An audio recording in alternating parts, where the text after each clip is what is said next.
Срочная эвакуация военных и поражение важных объектов. Зеленский обратился к армии России. Каков посыл и решение Банковой?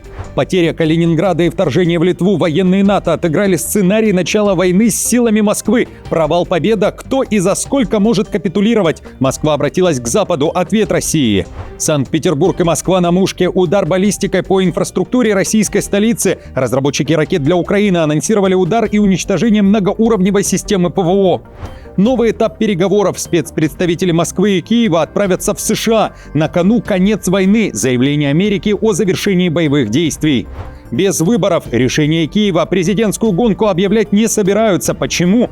Взрыв на Красной площади и покушение на лидера. Силовая операция по захвату. Масштабные аресты и сроки для военных и политиков. Пожизненный срок за что? Казахстан делает предложение Путину и Зеленскому, а в Узбекистане масштабное расследование. Были ли слиты данные 15 миллионов граждан? Об этом и не только. Досмотрите. Друзья, всем привет, это «Время Прядку», коротко, четко и по делу о том, о чем говорят в мире. Поддержите прямо сейчас лайком, комментарием и репостом, а я начинаю. Украинцев призвали не нападать на ТЦК во время мобилизационных рейдов. Одесский областной территориальный центр подготовки выпустил заявление о том, что такие действия со стороны граждан Украины уголовно наказуемы. Военкомы Одесской области заявляют, что в Одессе было совершено нападение на военных во время того, как у мужчины потребовали военно-учетные документы для проверки. Он в ответ достал слезоточивый газ и нож. Один человек ранен, мужчина в розыске. Военкомы называют такие действия прямой угрозой общественной безопасности и обороноспособности страны. Призываем граждан неукоснительно соблюдать требования законодательства и воздерживаться от любых противоправных действий в отношении представителей сектора безопасности и обороны Украины. Нападения на военнослужащих являются прямой угрозой общественной безопасности и обороноспособности государства и повлекут за собой неизбежные правовые последствия. В то же время этот же одесский ТЦК прокомментировал видео, на котором видно, как военкомы применяют силу против мужчины во время мобилизации. Кадры, слитые в сеть, не отражают полноты событий, считают военные. Говорят о выборочном монтаже. А силу применили, как заявляется, в целях самозащиты. По их версии, мужчина первым на них напал во время проверки документов. Напомню, буквально неделю назад Зеленский призвал нового министра обороны решить проблему буссификации, а ранее Буданов, находясь на должности главы ГУР, признавал, что в Украине разрушен процесс мобилизации, а медийная кампания наглухо проиграна. Причина в действиях и амбициях определенных людей, фамилии которых Буданов не назвал. Президентские выборы в Украине невозможны, пока не закончится война. Об этом заявила в интервью «Телеграфу» член рабочей группы по подготовке послевоенных выборов нардеп Украины Елена Шуляк. По ее словам, все участники группы высказались против проведения голосования в военное время. Также Шуляк напомнила, что в конце января в ПАСЕ была принята резолюция, которая касалась избирательного процесса в Украине. Там отмечено, что согласно международным стандартам проведение выборов в Украине во время полномасштабного вторжения и действия военного положения невозможно. Шуляк предположила, что черновик законопроекта о проведении выборов после войны может быть готов в конце февраля, в начале марта и зарегистрирован в Верховной Раде. В рабочую группу входит более 60 представителей: ЦИК, ученые, экспертная среда, представители парламента. И уже на первых 2 заседаниях было четко определено, что выборы во время войны невозможны. Предупреждение Путину. Европейский Союз готовит меры против экспорта российской нефти. В Брюсселе обсуждают полный запрет на морские услуги, включая страхование и перевозку. Если решение будет принято, под удар может попасть почти половина нефтяного экспорта России. Около 3,5 миллионов баррелей в сутки, проходящих через европейские воды. На этом фоне российские финансовые чиновники уже предупреждают Путина о риске серьезного экономического кризиса в ближайшие месяцы. Об этом пишет Вашингтон-Пост. Финансовые аналитики акцентируют внимание на том, что после санкций США против Роснефти и Лукойл нефтяные доходы России в январе упали, а экспорт держится за счет больших скидок. В докладах к Кремлю говорится о растущем бюджетном дефиците, давлении на банки и ускорении реальной инфляции, уточняет издание. В материале также говорится, что кризис может наступить через 3-4 месяца. Чиновники указывают, что падение доходов означает неизбежный рост бюджетного дефицита без дальнейшего повышения налогов, а также усиливающееся давление на банковскую систему на фоне высоких процентных ставок и резкого роста корпоративных заимствований для финансирования войны. Один московский бизнес-руководитель отметил, что кризис может наступить через 3-4 месяца, поскольку появляются признаки того, что реальная инфляция значительно превышает официальные 6%, несмотря на удержание процентных ставок на уровне 16%. Россия потеряет Калининград, если пойдет против НАТО, однако Европа пока не готова к войне с силами Москвы. Об этом прямо заявляют военные планировщики Альянса, говорится в материале Wall Street Journal. Военная игра в Европе показала неприятную реальность. При внезапном ударе Россия может застать НАТО врасплох.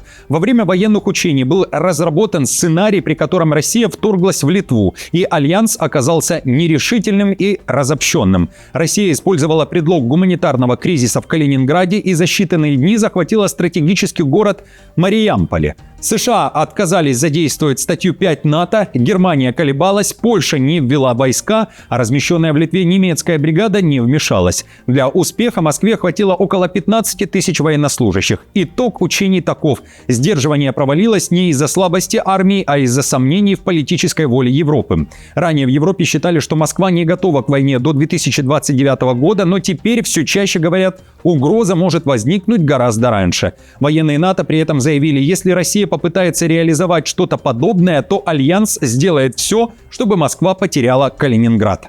Россия также должна учитывать высокие риски. Для России было бы дилеммой удержания Калининграда. И если она начнет что-то, НАТО должно очень четко заявить: если вы это сделаете, вы потеряете Калининград. На заявление уже отреагировала Госдума. Москва обратилась к Западу и заявила, в Калининградской области огневой мощи хватит, чтобы с сотней государств, как Литва, разобраться. Это была цитата.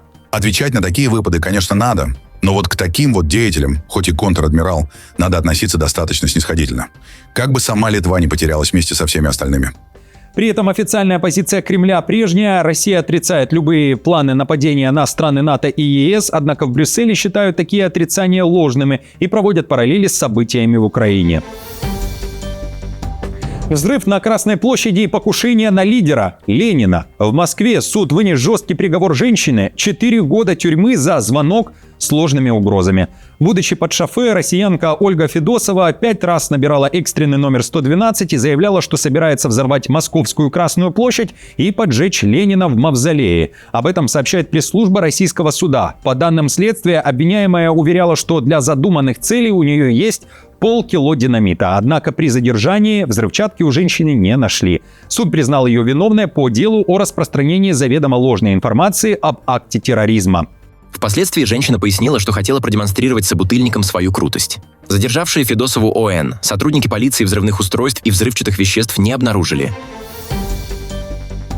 Угроза удара по Москве и Санкт-Петербургу. ВСУ могут вынести ПВО Московской области для дальнейших ударов по инфраструктурным объектам российской столицы. Украинская оборонная компания Firepoint заявляет о скором завершении испытаний баллистической ракеты FP-9, способной поражать цели на расстоянии 850 километров. Разработчики подчеркивают, баллистика – единственный эффективный способ преодолеть многоуровневую ПВО, подобную 3 защитным контурам вокруг Москвы.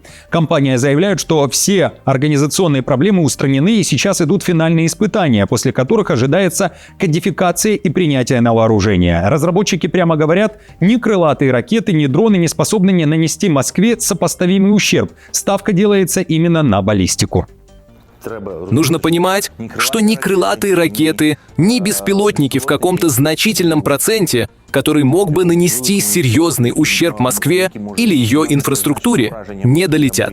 Поэтому единственная надежда на баллистику с большой скоростью поражения цели более чем 1200 метров в секунду. Баллистика от Firepoint, FP7, FP9, если можете раскрывать. Это такая замена ATACMS, дешевая. Она на короткую дистанцию, 300 километров, небольшой вес. FP9 — это 800-850 километров и боевая часть около 800 килограммов. 800 километров — это Москва, и это даже Питер.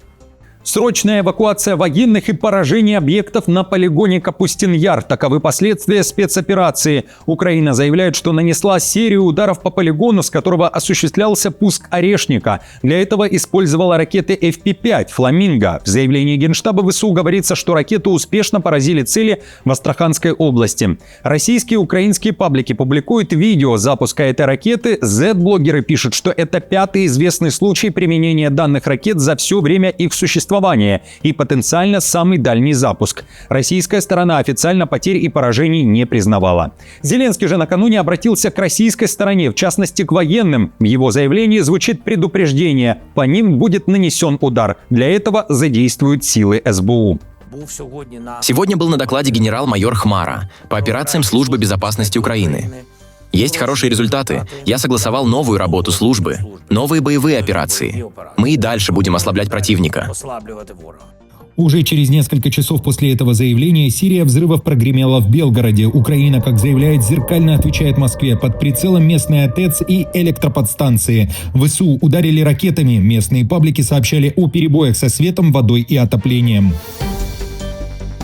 Переговоры конструктивные и будут продолжаться. Следующий раунд диалога между Москвой и Киевом и Вашингтоном может пройти в США. Таковы заявления по итогам встречи в Абу-Даби, которая прошла 4 и 5 февраля. В целом, отмечу, информации немного, стороны стараются не раскрывать детали и максимально сдержанно публикуют информацию. Часто формулировки пересекаются. Слово «конструктивные» звучит из уст всех сторон переговоров. В целом же негативных оценок никто не дает. А накануне между Россией и Украиной прошел еще и обмен пленными, как результат этих встреч на Ближнем Востоке. Кроме того, звучит информация, что Россия и Украина обсудили методы реализации перемирия и мониторинга прекращения боевых действий.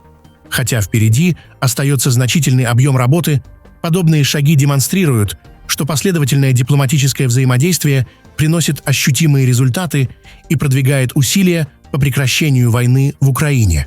Переговоры будут продолжены. При этом в ближайшие недели ожидается дальнейший прогресс. Трамп накануне заявил, что Америка близка к тому, чтобы положить конец войне между Россией и Украиной, а после добавил, ядерную войну он уже предотвратил. Я предотвратил начало ядерных войн по всему миру между Пакистаном и Индией, Ираном и Израилем, а также Россией и Украиной.